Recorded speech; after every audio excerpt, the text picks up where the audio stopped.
My mother-in-law stood at the head of her Christmas table, pointed at my daughter and me, and said, "I want you out of my house. Both of you. Right now." Nora was 6 years old. She had a fever of 101.4. She hadn't eaten since that morning.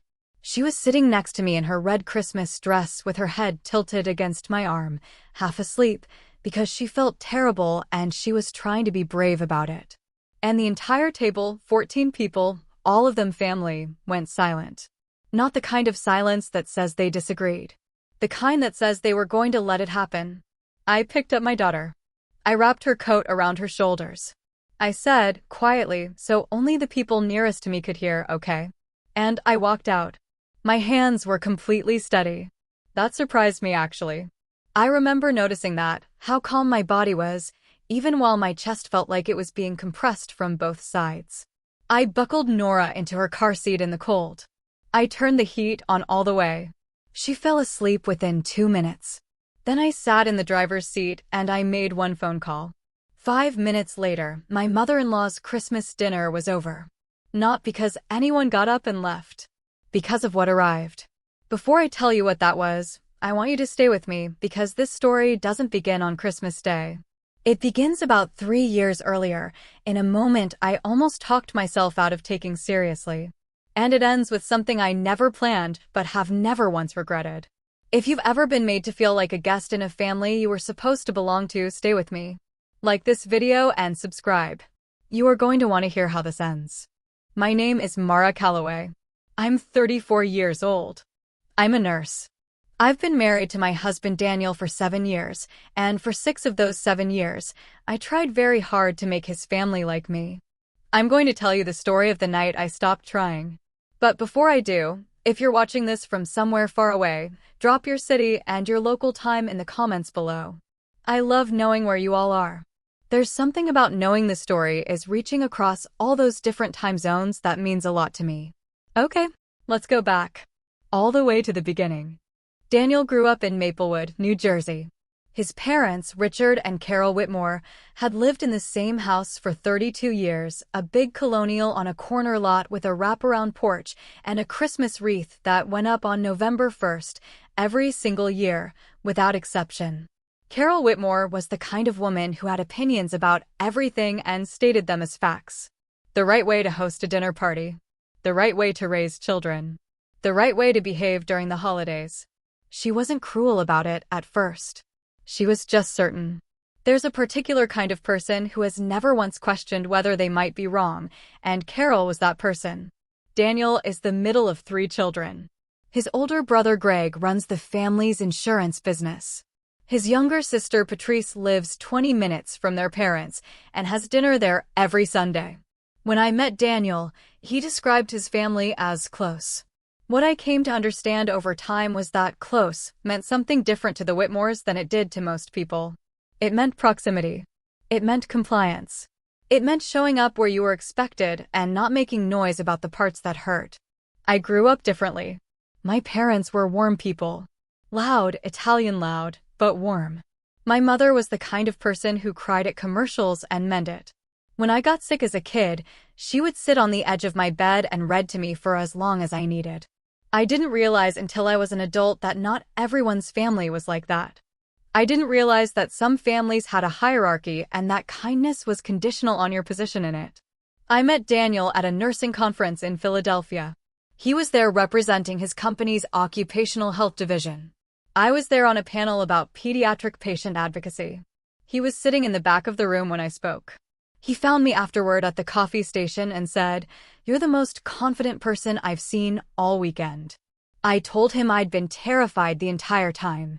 He laughed like that was the best thing he'd ever heard. We dated for 2 years before we got married. During those 2 years, I met his family slowly, in doses, Thanksgiving here, a summer barbecue there. Carol was polite to me. Welcoming, even, in a performance of welcoming way. The kind of hospitality that comes with an undercurrent of evaluation. She asked me about my family often. Whether we were Catholic.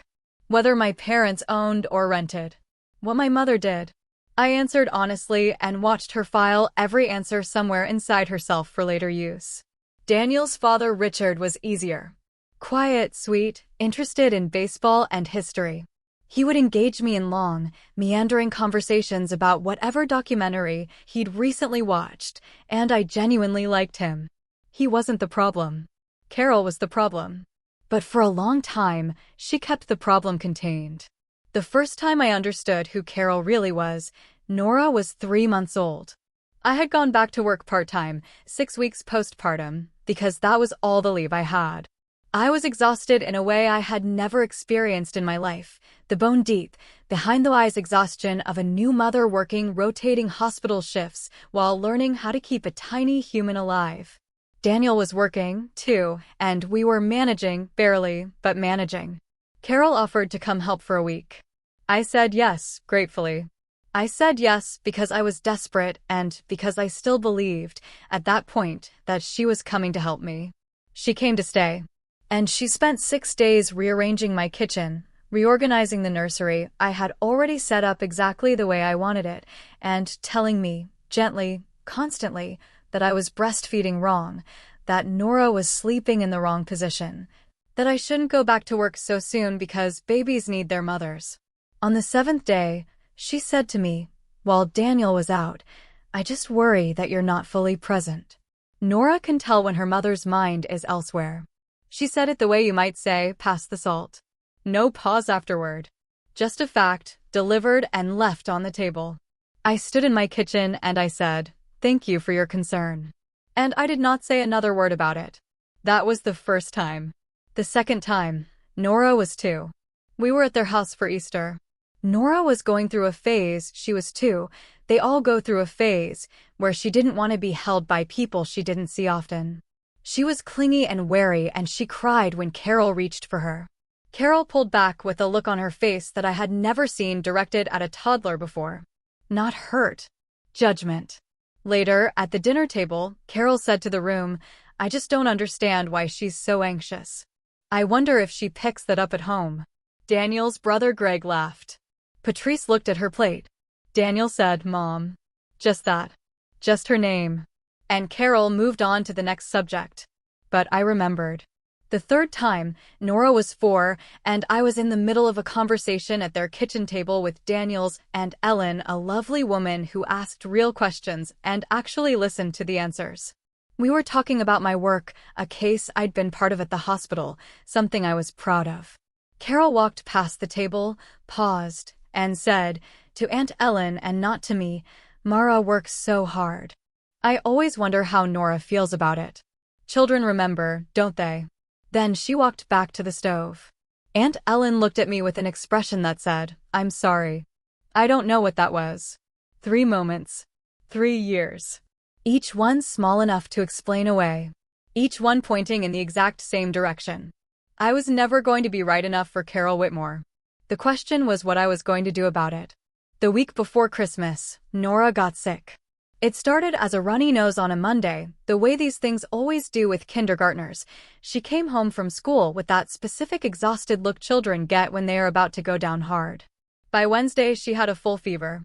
By Thursday, it had climbed to 101. By the time Christmas Eve arrived, she was hovering at 101.4. She was eating saltine crackers and drinking ginger ale, and watching the same 3 episodes of her favorite show on rotation because she didn't have the energy for anything else. I called the pediatrician. "Not urgent," she said. "Viral. Keep her comfortable, push fluids, watch it closely.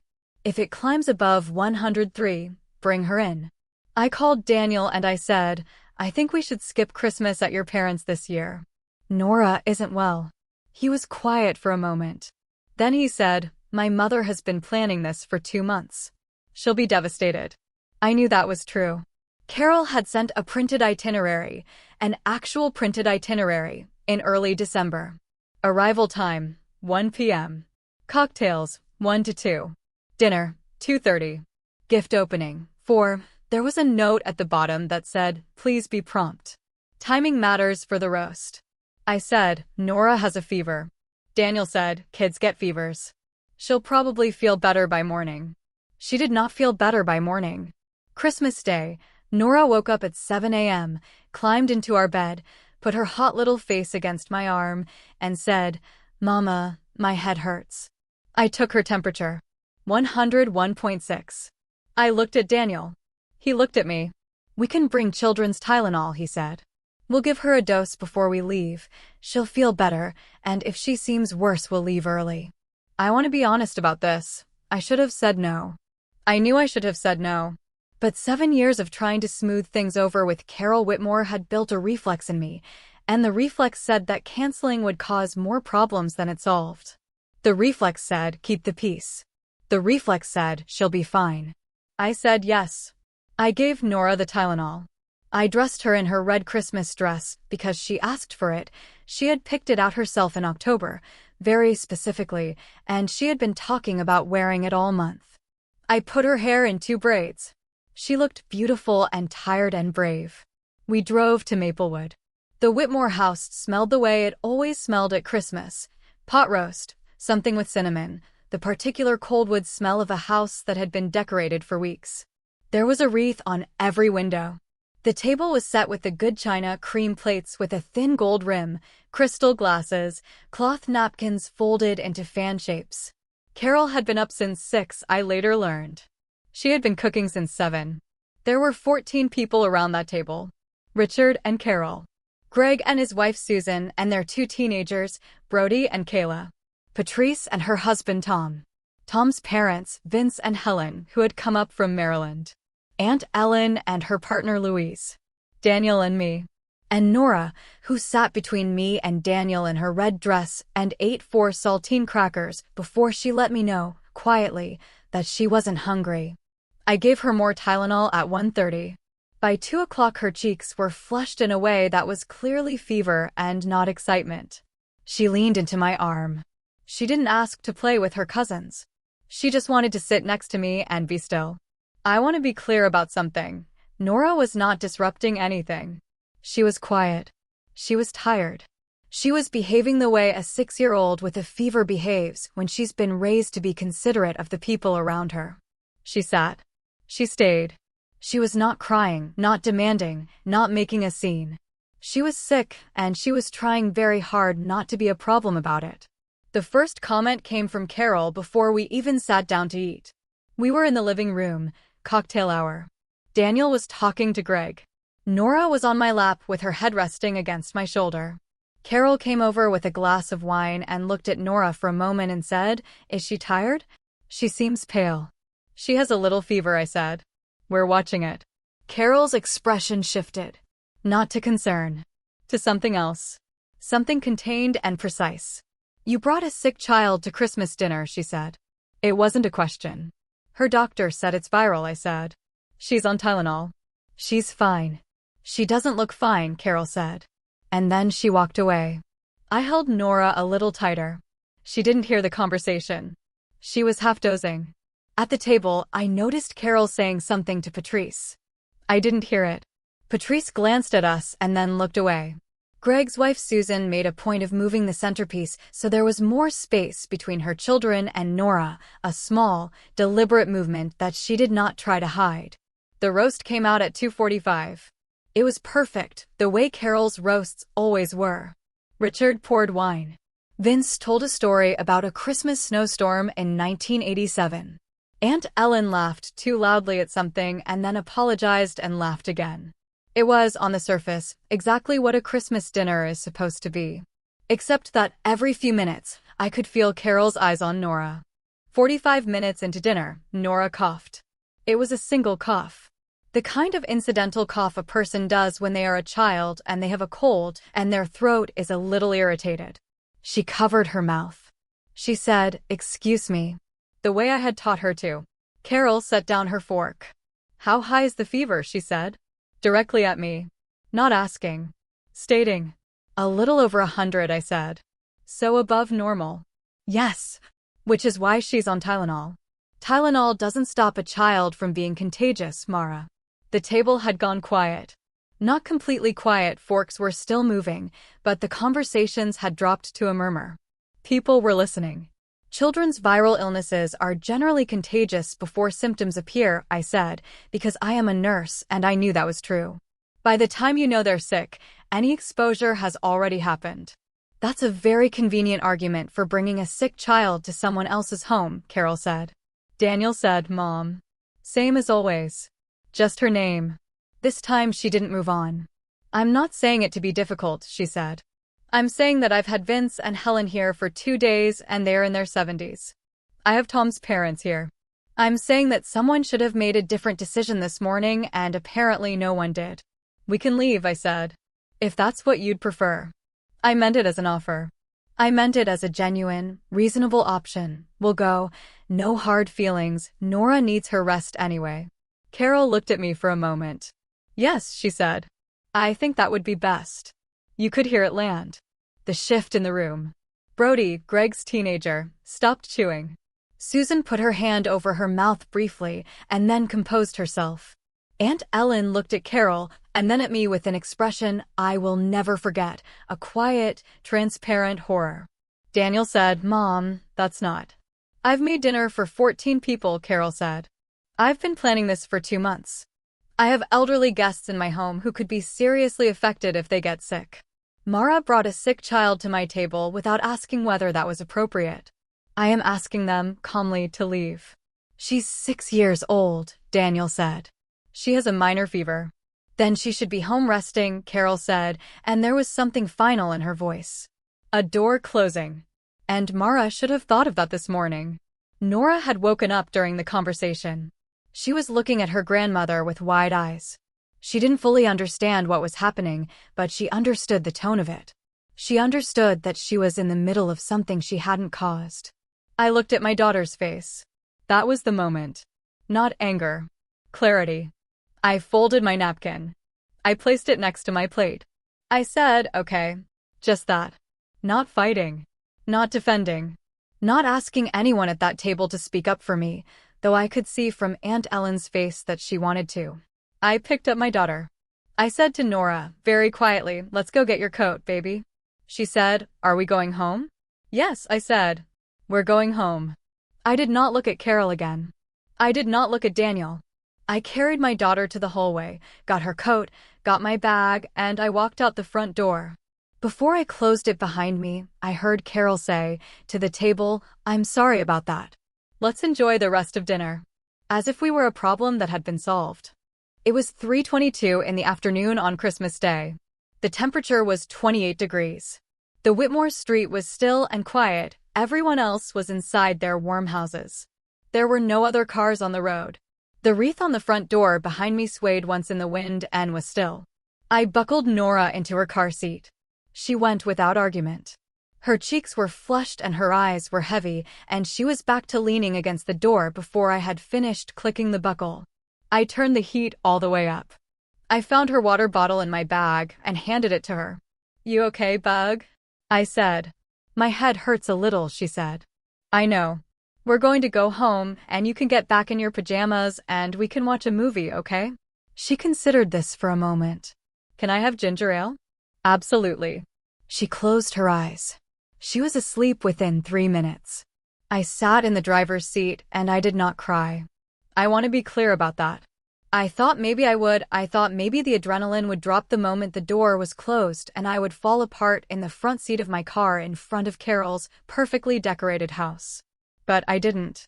I sat there and I thought, very clearly and very calmly, about what I had and what I was going to do with it. Here is what I had, a folder on my phone. I had started keeping it about 8 months earlier, after the 3rd incident at the kitchen table. Not because I was planning anything. Not out of revenge. I kept it because I was a woman who had been made to doubt herself consistently and systematically for 6 years, and I had reached the point where I needed something solid. Something I could return to when I questioned my own memory. The folder contained screenshots. Text messages, mostly from Carol to Daniel and from Carol to Patrice, in a family group chat that Daniel had shown me once and then never shown me again because he knew what was in it. He'd shown it to me 2 years ago during an argument, held up his phone, said, "You're not imagining it, okay? You never were," and then put the phone down and never mentioned it again. I had taken a photo of the screen before he could take it back. I also had voicemails. 3 of them, from Carol to Daniel, that Daniel had left on his phone long enough for me to listen to after I started paying attention. I had recorded them by playing them on speaker while my own phone recorded. I had done this without pride, without strategy. I had done it because I needed to know I wasn't imagining things. And there was one more thing. An email. Carol had sent an email to Richard's cousin Margaret, a woman I had met twice, someone peripherally adjacent to the family, 8 months earlier. The email had been forwarded to me by Margaret herself, who had done so with a note that said, "I thought you should know what's being said. I'm sorry." Margaret was that kind of woman. The rare kind who believed that truth mattered more than family politics. In that email, Carol had written about me, about my parenting, about my work schedule, about what she called my priorities. She had used the phrase, "not fully invested in this family." She had suggested to Margaret, who had no reason to care about any of this and every reason to stay out of it, that Daniel had made a difficult choice and that she hoped things would stabilize. Margaret had forwarded it to me. I had saved it. I had never used any of it. I had never confronted Carol with it. I had never shown it to Daniel, who knew some but not all of what I had collected.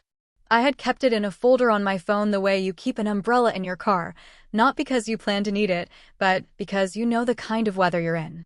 It was 3:26 p.m. Nora was asleep in the back seat. I opened the folder. I found Margaret's number. And I called her. Margaret answered on the second ring. She knew immediately from my voice what had happened, not the details, but the shape of it. She said, "Mara, are you okay?" "I'm fine," I said. "I'm in the car. They asked us to leave." A pause. "On Christmas Day." "On Christmas Day. With Nora." "Yes."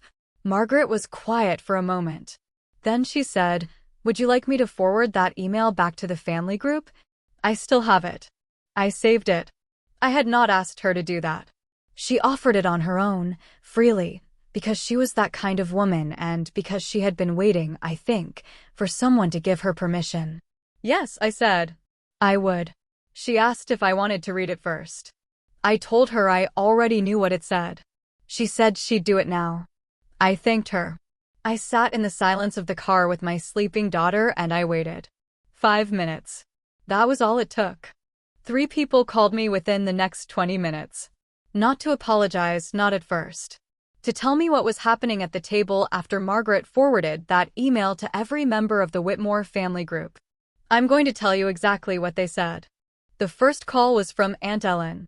She had left her phone face up on the table during dinner. She always did, a habit she'd never broken, and she saw the notification come through while Carol was serving the Christmas pudding.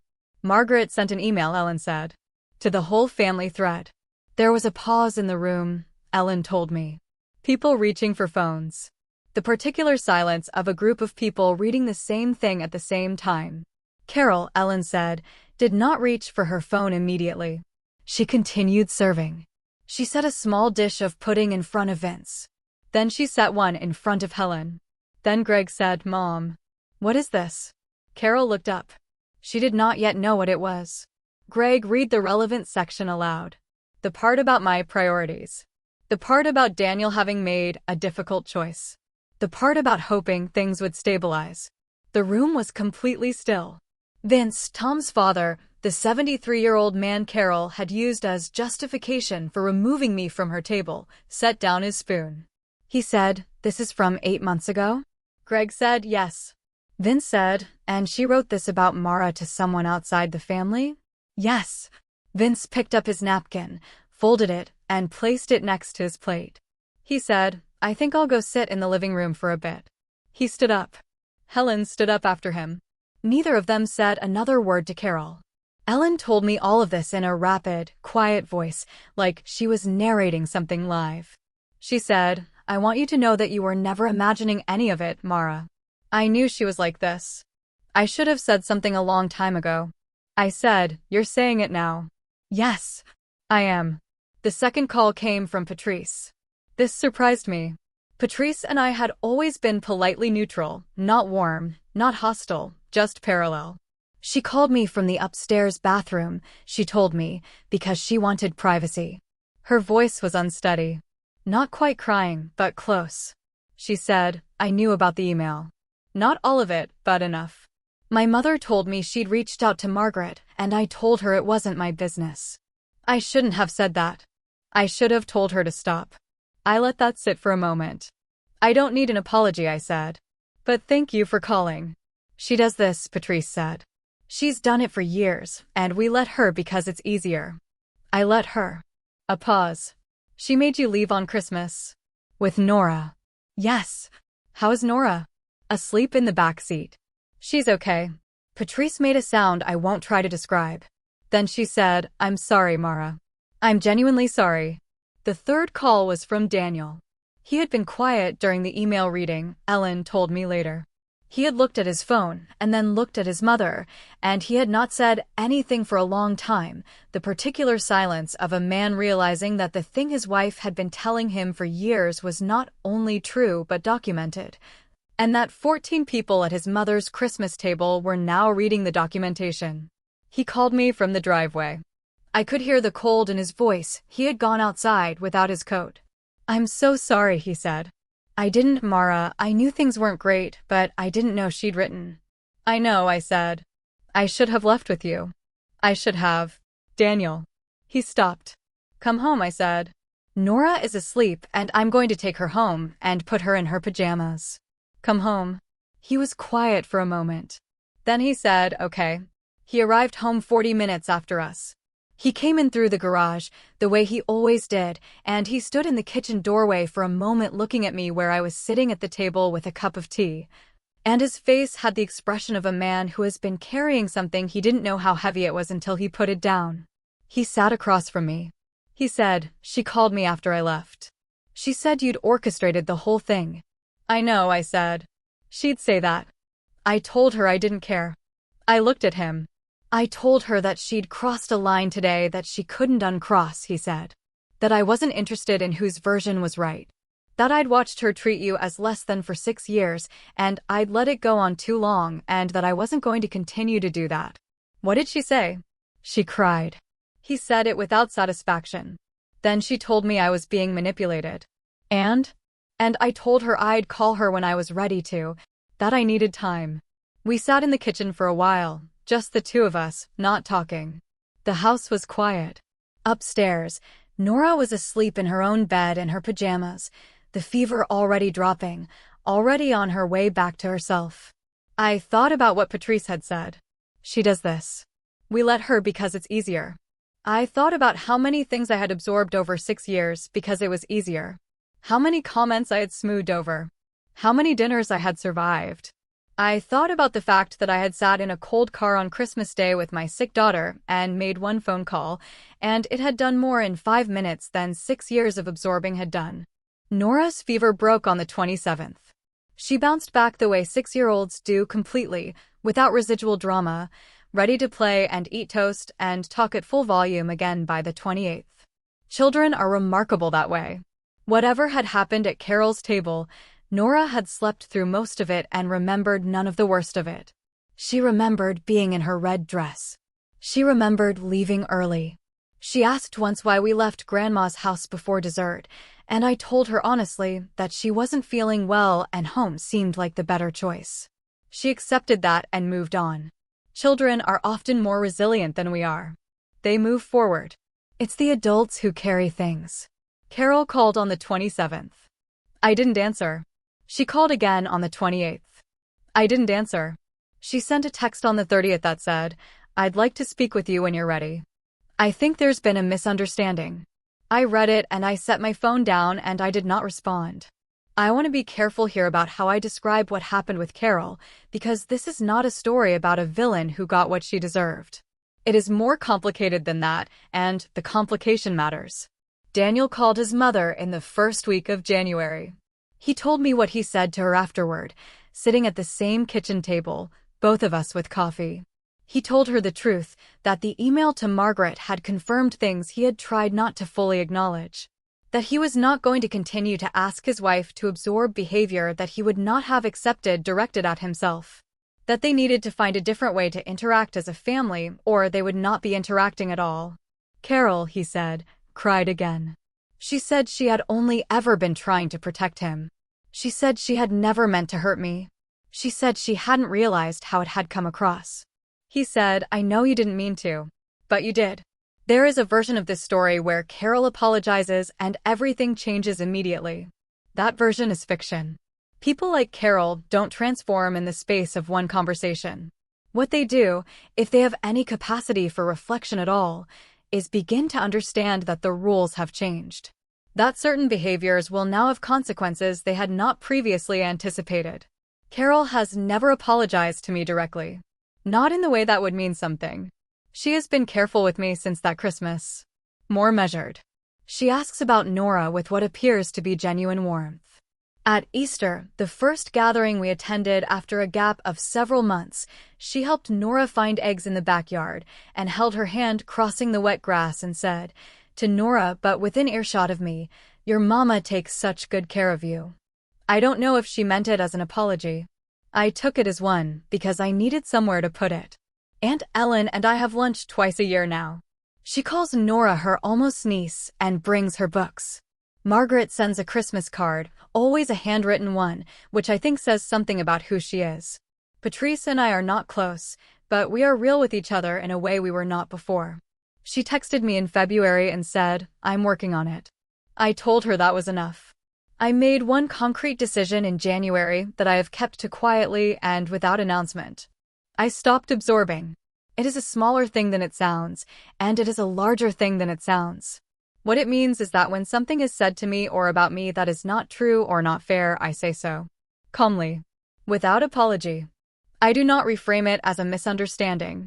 I do not absorb it and carry it home and turn it over in my mind for 3 weeks.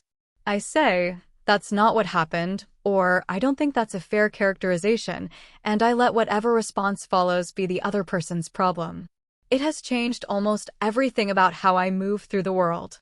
Nora does not know the full shape of what happened that Christmas. She knows that sometimes adults have disagreements. She knows that her mother does not stay where she isn't welcome. She knows that when I pick her up and say, let's go, I mean it, and that wherever we land next will be warm and safe. She will learn the rest when she is old enough to need it. I think about that moment sometimes, sitting in the car outside Carol's house, heat on all the way, Nora asleep in the back seat. I remember how quiet the street was. How the wreath on the front door moved once and then was still. I had everything I needed already. I had been carrying it for months without knowing I would use it. And when the moment came, I didn't use it out of revenge. I used it because my daughter was asleep in the back seat and I needed to sit in the truth of what had been happening for 6 years, and I needed someone else in that house to sit in it with me. 5 minutes. One phone call. And 14 people at Carol Whitmore's Christmas table were no longer able to pretend they hadn't been watching something happen. I don't know if that constitutes justice. It felt less dramatic than justice. It felt more like relief. Like a held breath, finally let out. There is a particular kind of peace that comes from deciding not to explain yourself anymore. Not to someone who has already decided what you are. You can spend years offering evidence and adjusting your behavior and hoping that eventually the right version of you will be visible to the people who need to see it. Or you can stop and let the truth do the work. That's Mara's story. Or at least, that's the part of it I'm ready to tell. If you made it to the end of this, I want to thank you. Genuinely. You sat with something complicated and you stayed. That matters. I want to ask you something before you go. Have you ever stayed somewhere you were unwelcome because you were trying to keep the peace? And was there a moment, a single, specific moment, when you decided the peace wasn't worth it? Tell me in the comments. I read everything. I want to know where you are in your story. If this reached you, if something in it felt true to something you've lived, share it with someone who needs to hear it. There are people in your life who are still sitting at tables they should have left. Maybe this helps them find their way to the door. Like and subscribe if you want to come back. I'll be here. Take care of yourselves. Take care of the people in your back seats. I'll see you in the next one.